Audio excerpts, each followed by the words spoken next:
Open Science Physics, College Physics, problem number 61 from chapter 7. And I want to point out something. So let me just describe the problem. There's a cross country skier going up a slope.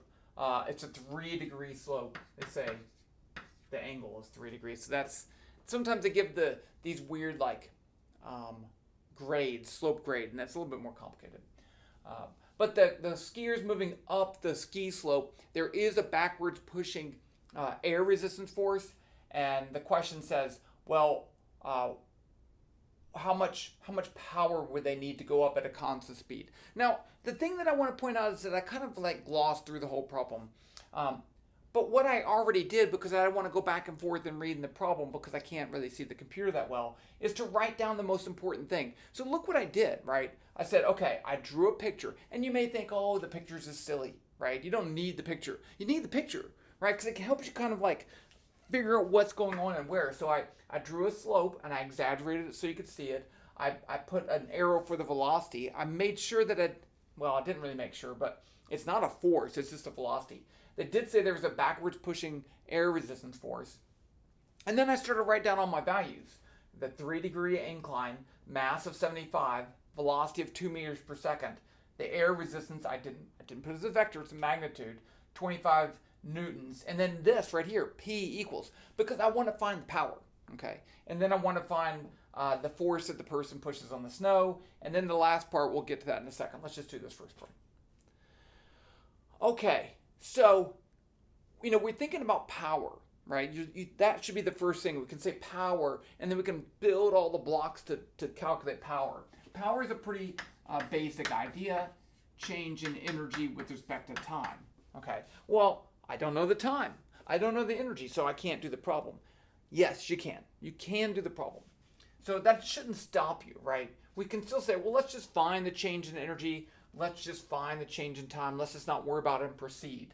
So here's what I'm going to do. I'm going to draw another picture. Here's my skier. And in a certain time interval, delta t, they are going to move up the incline. Well, how far up the incline are they going to move? Let's call that a distance s. Or delta s if I want to. Delta s. How far are they up they're going to move? Well, I know the velocity, and I can write that as delta s over delta t. So let's just solve this for delta s. Delta s is v delta t. So that's how far they move. I don't know the time. If you really wanted to and that really bothered you, you could just pick a time. I could say 1 second. I'm going to leave it. Okay. Now, the next thing we need to do is to work on this energy, right? The change in energy over that distance. So the next thing I'm going to do, like I said before, we're going to use work is the change in energy. And I want to find the work done by the skier, right? That's what we're trying to find. So this is really going to be work over the change in time. In order to do that, I need to pick my system. In this case, I'm going to pick the skier plus the earth. And if I pick the skier and the earth, the skier can have kinetic energy, the earth can have gravitational potential energy. And those are the only kinds of energy that I can have. Well, the skier plus the earth has potential energy. The potential energy is not associated with one object. So kinetic energy is 1/2 mv squared. The gravitational potential is mgy. Now, for that, I do need to pick where is y equals 0. There's no right answer. I just need to pick it. Okay. So let's pick in this little time interval, let's say y1 and then move to y2 and y1 is 0. Okay, so then I can find y2. What about the velocity? Well, the velocity is constant, so it's not going to change. So the work done is delta k plus delta u. This is going to be equal to k2 minus k1 plus u2. I'm sorry, that was really bad. u2 minus u1. And that does not change, right? Those are the same. And then u1 is 0. So the work done is just going to be equal to, and I left off a force. That's fine. The work done is the change in kinetic energy. the change in gravitational, which is U2. But I said up here that I want to find the work done by the skier. And if you go back over here, there's another force exerting on the skier, and that is this air resistance force. Hold on.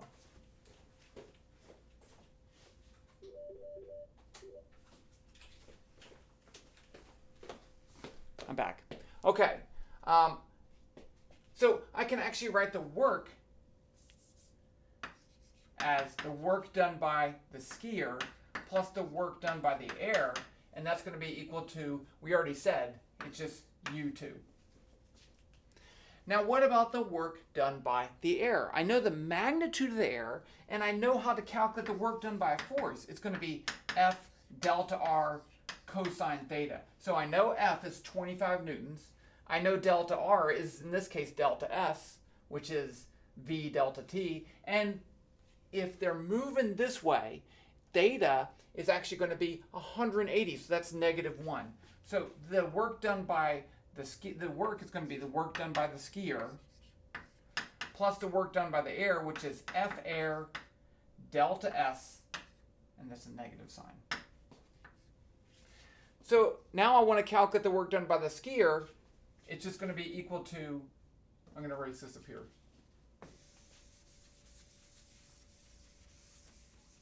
The work done by the skier is going to be U2 plus W air. So that's going to be U2 plus F air delta S, which is going to be V delta T. And yeah, I don't know delta T. That's a little hard to see. U2 plus F air delta T. T, come on. Okay. Now, I need to find U2. So here is a triangle with an angle theta. This is delta S, and this is Y2. And that's a right triangle. So Y2 is going to be equal to delta S sine of theta. But delta S is V delta T. So this whole thing becomes mg Y2, which is going to be V delta T sine theta, and that's this theta right here, 3 degrees, plus FA delta T. And I don't know delta T, so I'm stuck. I can't do anything. And you know that's not true. You know that we got it.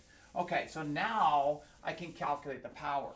Power is going to be the work done by the skier over delta T. Oh, look at that. I'm dividing by delta T. Doesn't matter. So I get mg V delta T sine theta plus FA delta T, all of that over delta T. Cancel, cancel, cancel. I got it. Okay, let's put in our values.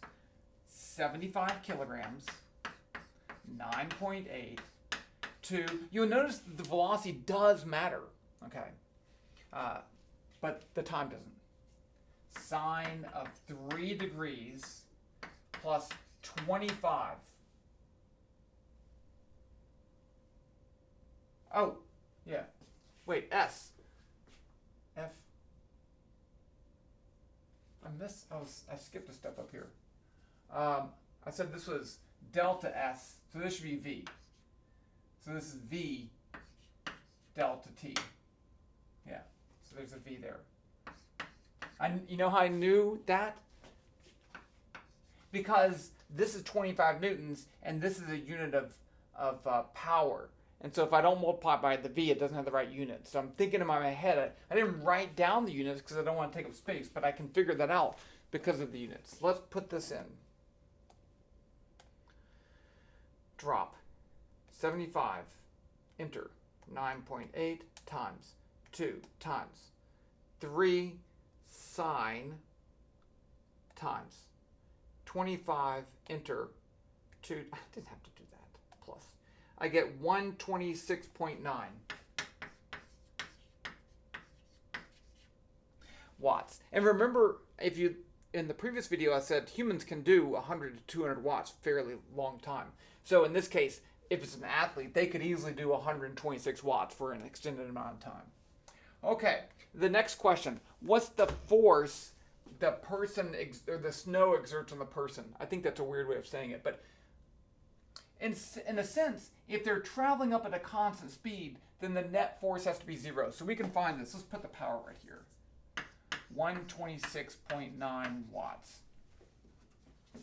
So this next part isn't really a work energy problem, but that's fine because we mix and we match, right? So here's my skier. I know I have a drag force that way. There has to be a force from the snow pushing up. There's the gravitational force, and then there's the normal force. So in this case, what direction should I pick for my x and y axis? It doesn't matter because if they're moving at a constant speed, they're accelerating in a 0 acceleration, right? So I'm going to pick this way just because I want those forces. And in that case, this is going to be the angle theta. So in the x direction, F net x, it's going to be F snow minus F air minus mg sine theta, because there's some part of the gravitational force pushing back, and that's equal to 0. So the force from the snow is going to be Fa plus mg sine theta. Put in our values, 25 plus 75 times 9.8 times sine of 3. It is tiny. That's fine. I want to do it right. 25, 75, 9.8 times 3 sine times plus 63.5. Okay, now the last part of the question said, I can't remember. It says, if he continues to exert this force and experience the same air resistance when he reaches the level area, how long, which is kind of weird, how long would it take him to reach 10 meters per second? I would have said how far, because it's we're in work energy, but how long is fine. Okay, so let's just redraw. Oh, I just calculated that. What did I put? I didn't put it down over here. 63.4. So now we have this. F snow, normal, mg, F air. And the person's going to accelerate. So let's calculate the acceleration in the x direction. I'm going to call this the x direction now. F net x is mass times acceleration in the x direction, and that's going to be F snow minus F air equals max. So let's calculate ax. Ax is going to be equal to F snow minus F air over the mass. Let's just put in our values. It was 63.4 minus 25 over 75 kilograms, and I get an acceleration of 0.51 meters per second squared. Now we want to find out how long it takes them to get to 10 meters per second. I can say the change in the x acceleration is the change in x velocity with respect to time, and I want to solve for time. So delta t is going to be equal to delta vx over ax, and that's going to be v2, which is 10, minus v1, which is 2, over 0.51. So 8.51 divided by 15.7. And again, we went back to the old thing that we did. We went back to doing Newton's second law to find the acceleration, because that's, once we find the acceleration, that has the time in it. If the question had asked how far, we would use work energy. So how long? Newton's second law. How far? Work energy. Just get that practice doing that in your head. It's going to help.